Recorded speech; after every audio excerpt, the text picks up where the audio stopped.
Star Trek The Next Generation has a remarkable abundance of excellent episodes. So many come to mind that it's difficult to choose, and yet to my eye there is perhaps one that stands above the rest, that being the Drumhead.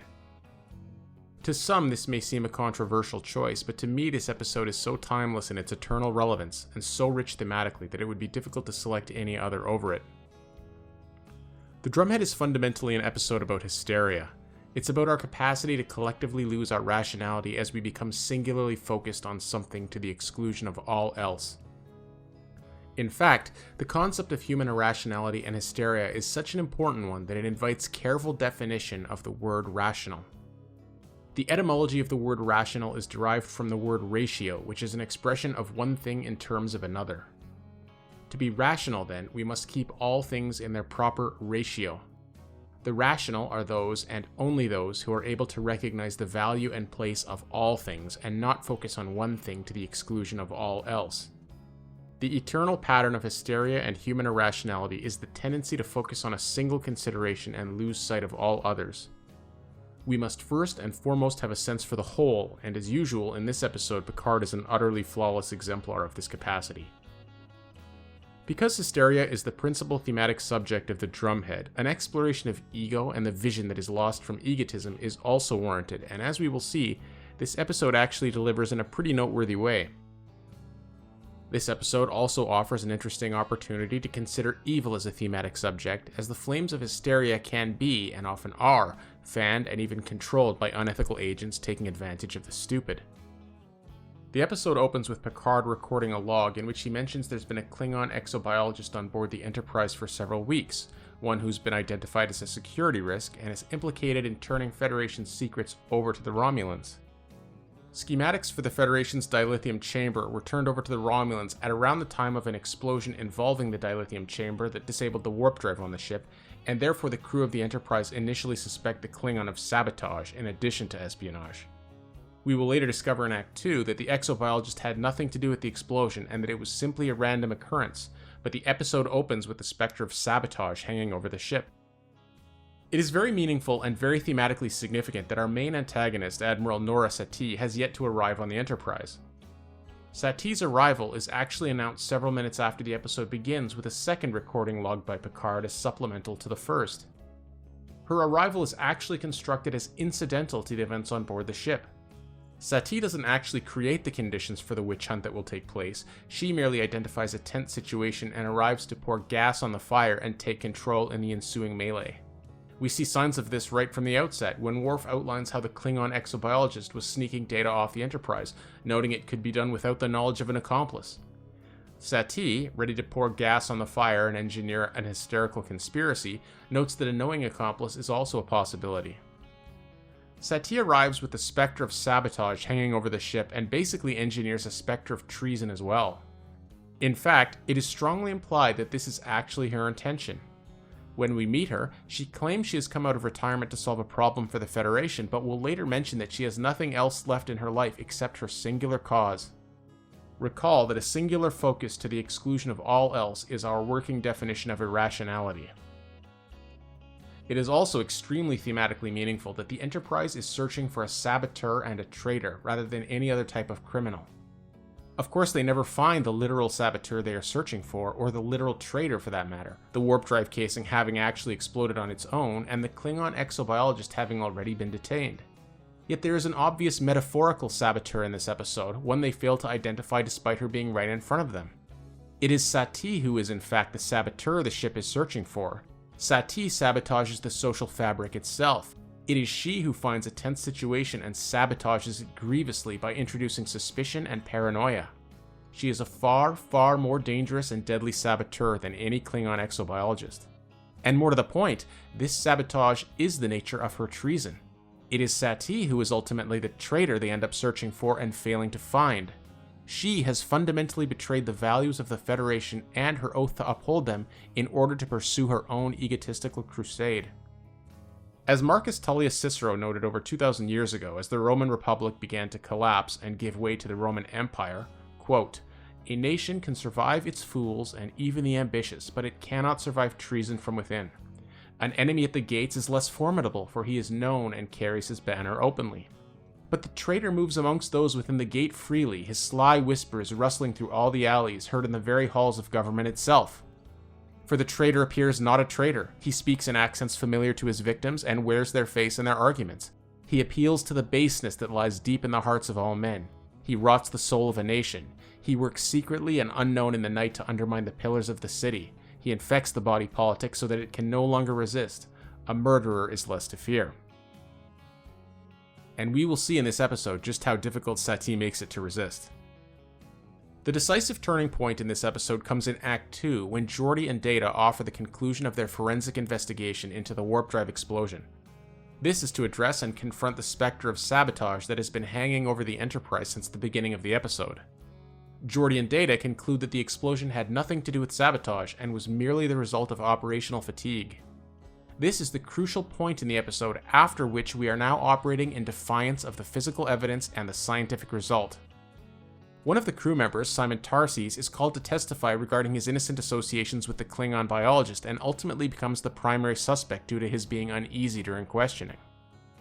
Sati will plead with Picard to confine him without evidence, assuring him that they will get the evidence eventually that they need to justify the confinement. So at this point in the episode, we are no longer really actually paying attention to the evidence anymore.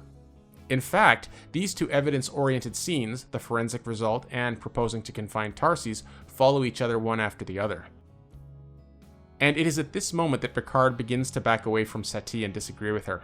Here is where Picard is constructed as the one who does not lose his rationality. While many among his crew continue the investigation, it is Picard who is able to perceive the whole and recognize what they are doing. Picard doesn't lose himself in the logic of any of the details, but perceives the big picture and remains rational. He is unwilling to abandon the Federation's principles and the categorical absence of evidence. Sati is willing to dismiss evidence, Picard is not. Instead of simply accepting the evidence that no sabotage in fact took place, Sati says there could still be a conspiracy on board. A logical statement, to be sure, but not a particularly rational one. In the same scene, Sabin says they need to determine Tarses' innocence before Picard reminds him that Tarses is already innocent under the law. This is a great scene and highlights that Sati is offering the law her verbal acknowledgement, but without authentic loyalty to it informing her intent and guiding her action. In fact, the writers are quite deliberate in highlighting that Sati doesn't believe the words she's saying on any level, because in the very next scene she has opened the court to the public, noting that cockroaches scurry from the light. These are not the words of someone who respects a man's presumed innocence. We later discover that Tarses lied about his Romulan ancestry on his application to join Starfleet, having claimed instead that his ancestry was Vulcan. The interesting thing about this is that it has moved entirely out of relevance to the warp drive explosion, yet the hysteria isn't even taking notice by this point. Tarses' ancestry merely becomes the new subject of hysteria. The progression toward hysteria is thematically demonstrated in a rather clever way, as Sati's assistant begins hanging over Picard, recording everything he says. This is a thematic representation of the state or some other entity hanging over the individual and monitoring their thoughts and speech, and is a reminder that this mentality is a necessary ingredient for an hysteria to occur. People's words are misinterpreted and held in the worst possible light when they become scrutinized in such a manner. That she stands so close to Picard and makes him uncomfortable is a thematically brilliant way of highlighting what is taking place. My favorite scene in this episode is a very simple one, which might go overlooked, but is really very meaningful. Picard stands up to Sati and informs her that he will no longer participate in her plans and will now work to stop her. At this point, the gloves come off and she reveals her true colors. The scene I'm referring to is just after this one. Picard, normally very stoic, is quite obviously rattled by what he has seen. He has seen her malicious intent with his own eyes, and moreover there is no longer a way of rationalizing her behavior as anything else. Additionally, he has seen the way she has been able to manipulate those he probably considered more immune to such charms. It has left him feeling deeply uneasy. In fact, the progression into hysteria is tracked in another remarkably brilliant way. We have a total of 5 scenes in which a courtroom of sorts is depicted in this episode.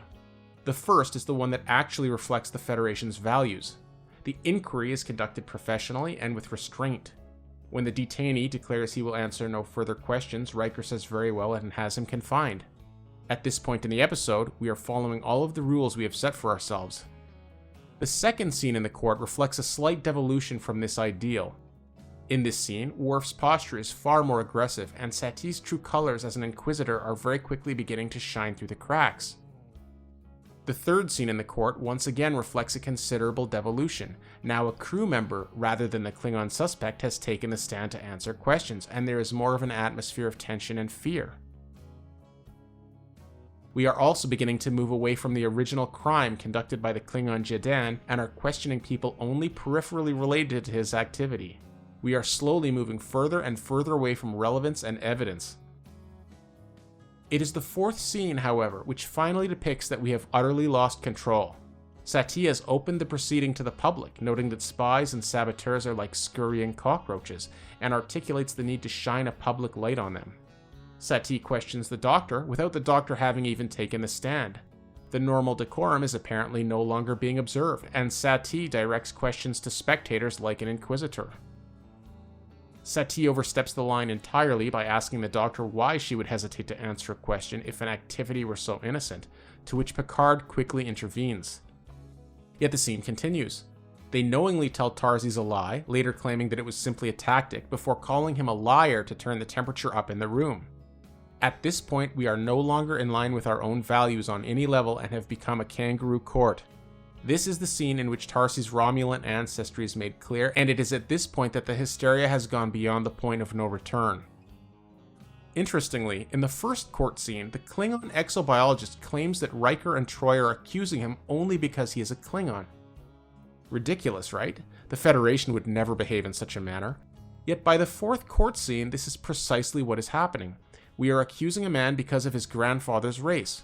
More alarming is the fact that nobody appears to even realize how far we've already fallen. These thematic overtones of racial bigotry being introduced are important as we begin devolving into tribalism. We have forgotten entirely about the Warp Core and the Klingon exobiologist that started this affair, and are now quite firmly in the grasp of a 24th century witch hunt. Worf is preparing to question known associates and relatives of Tarsi's. He can't understand what he's doing, and Picard can't even explain it to him. We have now lost ourselves, and the situation is going to require real leadership to change direction back toward our values. The fifth courtroom scene, which begins at the outset of Act 3, is what finally brings this drama to a close. Now it is Picard who has been forced to take the stand against Satie, who is now a fully unrestrained inquisitor who recognizes no limits on her behavior whatsoever. We have gone from a Klingon where we had evidence, to a crew member without any evidence, to finally even the captain of the ship, and again without any evidence. Before we discuss this fifth courtroom scene, which is the dramatic climax of the episode, let us briefly turn our attention to evil as the thematic concept. Evil isn't merely unethical action, it is unethical action which succeeds in portraying itself as good. Referencing the Western biblical tradition, Lucifer translates directly to English as light bringer. Lucifer is portrayed as a deceiver who offers you light and the facade of goodness you are searching for. The darkness is concealed beneath the facade of light, and that is the part that often goes unnoticed. The reason I consider this episode such a good treatment of evil is not necessarily due to Satie herself, but that it depicts two other characteristics of evil. The first being that it always subverts itself by going too far and exposing itself, and the second being that the presence of stupidity is always necessary for evil to do its job and accomplish its goals. German theologian and philosopher Dietrich Bonhoeffer watched the Nazis rise to power as a young man and spoke out against them publicly. For this, he was arrested and later hanged in a Nazi concentration camp only weeks before that camp was liberated by the Allies. Bonhoeffer saw evil with his own eyes and recorded his thoughts on the matter for us to reflect upon. He said that there are two types of evil, willful malice and stupidity. He thought that willful malice was less dangerous because it could, in principle, be resisted and overcome, but felt that humanity was utterly defenseless against stupidity. Thus, he considered stupidity to be a far more dangerous enemy of the good than willful malice. To integrate Bonhoeffer's ideas with our own biblical tradition in the West, willful malice succeeds by selling itself as goodness to the stupid who lack the quality of vision and character to perceive past the superficial surface facade. In this episode, Worf is clearly our principal representation of blindness and stupidity. But what I love about this episode is the way that it constructs ego as being the crucial factor in stupidity. We have two scenes with our deceivers, the second which immediately follows the first. The first is a scene with Picard, the second is with Worf. In the scene with Picard, Satie tries to manipulate him egotistically by informing him that she resented being partnered with him, but has come to realize that they will make an excellent team together. It later turns out to be a lie, of course, as she has been in contact with Starfleet all along and doesn't require Picard's input or approval on any of her decisions. In the very next scene, Satie's assistant Sabin does the same with Worf. He tells Worf that he originally felt misgivings about Worf's father being a supposed Romulan collaborator, but informs Worf that he has their full confidence. This also later turns out to be a lie. In the case of Picard, the manipulation doesn't work. Picard smiles, but there is no egotistical attachment within him to prove himself a capable team member or a capable leader, and as such he doesn't lose his vision and will not abandon his conscience. Worf, however, develops an egotistical attachment to proving himself and showing himself a loyal and capable minion. He loses whatever vision he might have had and before long has gone into full Gestapo mode, utterly blind to his own loss of rationality as he begins ordering distant relatives of a suspect to be investigated. Picard tries to reason with Worf, but even Picard is unable to get Worf to hear him. Picard offers a statement about the seventh guarantee of the Federation, and it makes no impression whatsoever on Worf. It simply goes in one ear and out the other. In Bonhoeffer's words, quote, "Neither protests nor the use of force accomplish anything against stupidity.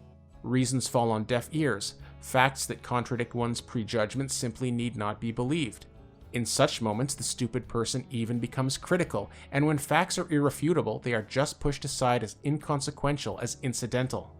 In all this, the stupid person, in contrast to the malicious one, is utterly self-satisfied, and, being easily irritated, becomes dangerous by going on the attack." End quote. The stupidity has taken hold of Worf, and a come-to-Jesus moment will now be required to awaken him to what he's doing. Returning to the matter of the fifth and final courtroom scene, this is the second reason I think this episode is such a marvelous commentary on evil. In Bonhoeffer's own words, quote, "Evil always carries with it the germ of its own subversion." End quote. In its own blindness and arrogance, evil always subverts itself by going too far. There's an excellent scene in which Picard is called to stand trial. In this scene, he is on the bridge in his captain's chair and is confronted by Satie's assistant. The scene is framed with her assistant actually looking down not only on Picard but on the captain's chair itself with a look of utter arrogance and contempt. She evidently considers herself in the untouchable sphere of Satie. Yet in Picard, Satie has foolishly bitten off more than she can chew. That she is unable to recognize limits on her behavior may not have been enough to be her undoing. It is the fact that she is unable to recognize that she is not Picard's equal that will finally unravel her. Simple arrogance. The fifth courtroom scene opens with Satie arrogantly denying Picard the right to make a statement, for which Picard is prepared. This is another significant moment. Picard is reminding us who we are and that Satie has no right to take it from us. Satie then turns the subject of the inquiry toward matters that are utterly and totally irrelevant to the subject of the warp core or anything else on the ship. The captain has taken the stand and Satie is arrogantly calling his exemplary record into question. She brings up Picard's infractions regarding the Prime Directive and his time as a Borg, accusing him of being responsible for the 11,000 deaths that occurred as a result. We have moved progressively away from relevance from the first appearance in court to the fifth. There is now no longer any relevance whatsoever, and we are well and truly lost. It is this scene in which Worf finally begins awakening from his stupor and stands to defend Picard, to which Satie responds by suggesting he may have been either incompetent or a co-conspirator. She recognizes no limits on her behavior and will trample anyone in her path. It is finally when Picard questions Satie's self-image by co-opting her own father's words to her that she loses all control and goes over the top. Picard chooses Satie's father, perhaps the only figure for which she still has respect, and casts her own father's disapproval and judgment upon her. Satie, who actually recognizes no limits on her behavior, finally exposes who she truly is in its totality. This is the only way evil can actually be defeated without us becoming evil ourselves. It must be exposed, and having been exposed for what it is, it becomes disarmed completely and is alone in its ambition and attentions. As Tolkien would have said, the One Ring of Evil cannot be used as a tool to dispel evil. To wield the ring is to embolden evil. Our opposition must come from another place. Yet exposing willful malice to the stupid who lack vision may be regarded as among the ongoing battles of human existence, and as Eric Hoffer noted, requires no less than the patience of an animal trainer. The one criticism I've heard of this episode is that it's too over the top, that Nora Satie is not a credible villain, that she is far too lavish in her wickedness, and that it deflates the message. Yet the real problem may actually be one of pacing. The real drawback here may actually be that such a rich subject matter was explored in a 40-minute episode, when in reality a proper treatment of this material requires considerably more time. This episode would have been the perfect subject matter for a full-length movie, rather than the embarrassing junk they ended up offering us during those years. If I were to offer one criticism of this episode, it would be that Worf's arc is slightly underdeveloped, and that there is far more to explore in his character's role in the events of this episode. But as mentioned, this would require more than 40 minutes in order to really flesh out fully. For me, Satie's character isn't at all over the top, and we must not fail to realize that people like this are an unfortunate reality in our world.